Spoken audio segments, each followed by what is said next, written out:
Praise the lord. ఈ దినం దేవుని వాక్యము కీర్తన 91 అధ్యాయం 10-11.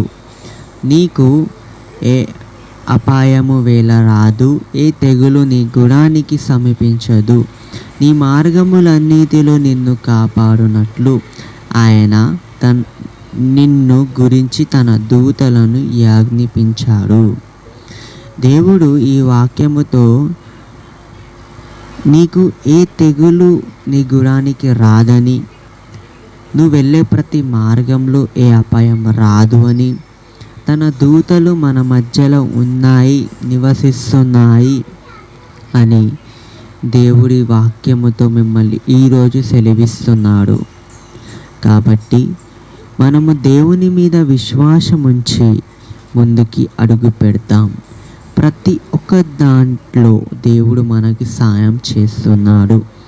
ఈ దినం వాక్యం మిమ్మల్ని ఎంతో ఆశీర్వాదంగా ఉంది అన్నవారు ప్రార్థనలో ఉండండి. మహాపరిశుద్ధమ పిల్లగం తండ్రి ప్రభా, ఈ దినం వాక్యాన్ని ప్రభా మాకు అనుగ్రహించావు, నీకే వందనాలు ప్రభా. తండ్రి ఈరోజు తండ్రి మమ్మల్ని ప్రభా ఏ అపాయం రాకుండా నువ్వే కాపాడు, దర్శించుమని యేసుక్రీస్తు నామంలో అడిగి వేడుకుంటున్నాము తండ్రి. ఆమేన్.